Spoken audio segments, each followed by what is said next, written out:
Салом дӯстон, умедворам ки ҳамаи шумо хуб ҳастед.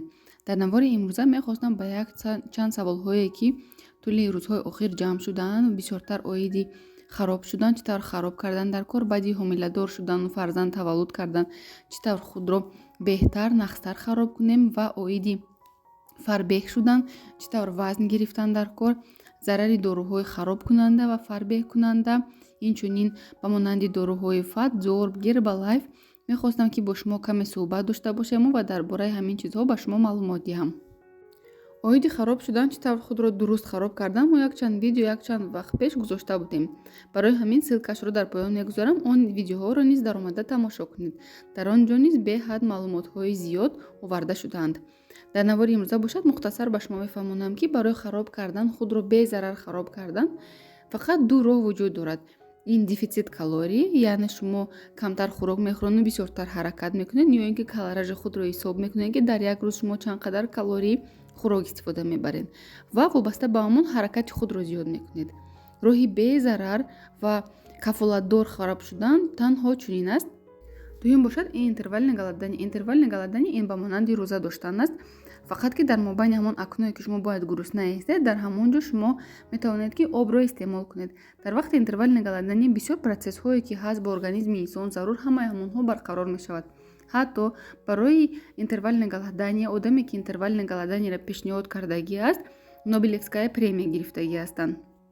дар вақти интервалне голодание шумо ҳамон акнои худатонро худатон вибрат мекунед. дар он ҷо 16 ба 8 мисол ҳаст. 8 соат шумо хӯрок мехӯред, 16 соат гурусна меистед. ё ин ки 6 соат хӯрок мехӯред ва 18 соат гурусна меистед. ин вобаста ба организми шумо. вале бисёриҳо бошад 16 ба 8ро интихоб мекунанд. хело ҳамон акнои нағз аст ки шумо дар ҳамин ҳолат метавонед ки вазни худро партоед. барои чӣ ман ба ҳама интервалне голоданиеро тавсия намедиҳам? чунки шахсоне ки ҳастанд ки гастрит доранд, бемории меъда, захми меъда доранд, дар онҳо гурусна истодан хело мушкил аст ва метавонанд ки худро бад ҳис кунанд. аз ҳамин сабаб агар шахсеро ки меъдааш ғам наметиҳад, гастрит надоранд, захми меъда надоранд, метавонанд ки бо ягон с уверенностью метавонанд ки интервалне голоданиеро истифода баранд барои хароб шудан. бисёриҳо мегӯянд ки дар давоми рӯз на он қадар чизи бисёр мехӯранд, хӯрок ҳам на он қадар мехӯранд, вале вазнашонро намепартоянд, баръакс вазн мегиранд. барои чӣ ин гуна мешавад? барои он ки скритии калорий ҳаст ки мо онҳоро ҳисоб намекунем, фақат ҳамон хӯрокҳои мехӯрдагиамонро ҳисоб мекунему, дар давоми рӯз ягон чизи дигар мехӯрем, онро ҳисоб намекунем. масалан чӣ гуна аст? масалан шумо фарзандатонро як дона печен додед. фарзандатон як дона печена нимаша хӯрд, ними дигаш монд. шумо ҳамуна ҳайф нашавад гуфта нимаша шумо мехӯред, вале инро ҳисоб намекунед дар калорияи худатон. ҳамон печин низ калорияи худро дорад ку. якта қанд додед, нимаша хӯрд, нимаш монд, ҳайф нашавад гуфта ваям шумо истеъмол мекунед. ин ҳам ба калория дохил мешавад. мардуми худамон дӯст медоранд ки саҳар ба ширин када чой хӯранд, қанд чой хӯранд. шакар, ширинӣ аз ҳама калорияи зиёд дорад. ҳамон як пиёла қандчое ки шумо мехӯред, мумкин ки чани ним коса шӯрбо бошад. ин ҳам ба калория дохил мешавад. аз ҳамин сабаб шахс намефаҳмад ки дар давоми рӯз чӣ хел ним бурда нон, якта қанд, якта ягон чизи дигар истеъмол мекунад. фикр мекунад ки ҳамон хӯрокҳои истеъмол кардагиаш фақат калория ба дохил мешавад, камтаракон не. аз ҳамин сабаб ҳамин скритии калориҳо ҳама ҷамъ шуда дар охири рӯз аз калоражатон зиёд мешавад. аз ҳамин сабаб шумо наметавонед ки хароб шавед. акнун мегузарем ба саволҳое ки дар WhatsApp бисёри вақт метиҳанд ки чӣ тавр кунем ки хароб шавем. барои чӣ тавр кардан хароб шудан ман ба шумо гуфтам. одамоне ҳастанд ки мехоҳанд ки дар як моҳ 10-15 кило хароб шаванд. ин тавр нодуруст аст. чӣ хеле ки шумо ҳамин 15 кило хароб шудед, ҳамон 15 килоро шумо метавонед бо зудӣ боз барқарор кунед, боз гиред. аз ҳамин сабаб ман дефитсит калориро тавсия медиҳам ки шумо дар як моҳ бояд шахс 3-4 кило хароб шавад. аз ин зиёдаш ба организм зарари ҷиддӣ мерасонад. аз ҳамин сабаб шумо медленно оҳиста хароб шаведу дуюм бора вазни худатонро нагиред. ин нақстар аст нежели тез хароб мешаведу боз ҳамон вазни худатонро дуюм бора мегиред.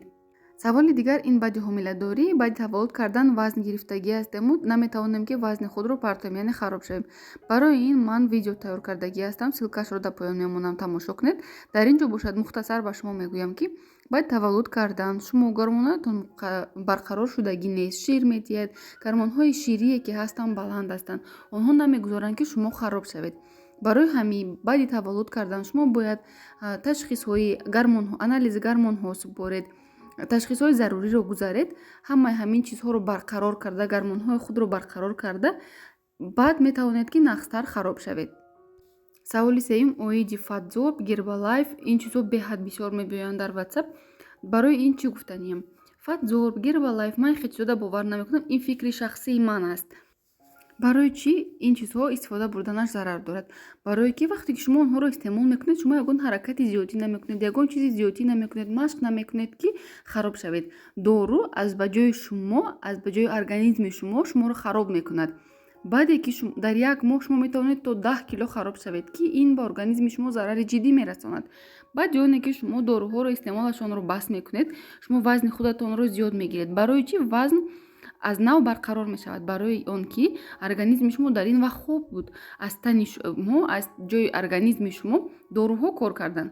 доруҳо ки истеъмолашон тамом ки шуд, организматон бедор мешавад, вазни шумо барқарор мешавад. ба ғайр аз ин, истифодаи Гербалайф, Фатзорб метавонад ки захми меъда, гастрит, санги гурдаро ба вуҷуд биёрад. Инчунин метавонад ки кори гормонҳоро вайрон кунад. албатта производителиҳо, фурӯшандаҳои ҳамин доруҳо дар бораи ин чизҳо ба шумо ягон гап намегӯянд.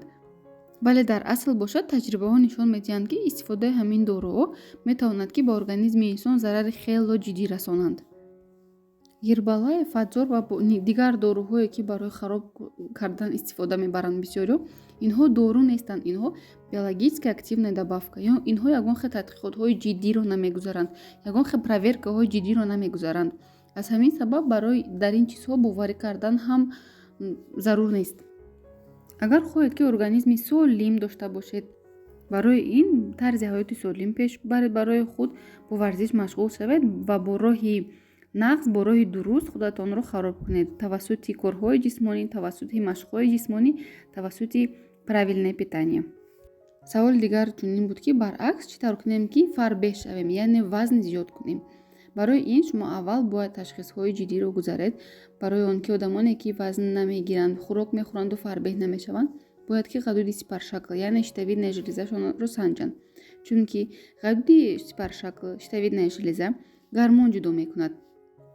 агар кори гормонҳои ғадуди сипаршакл зиёд бошад, шахс метавонад ки хароб шавад, фарбеҳ нашавад, чӣ қадаре хӯрок истеъмол мекунад, вазн намегирад.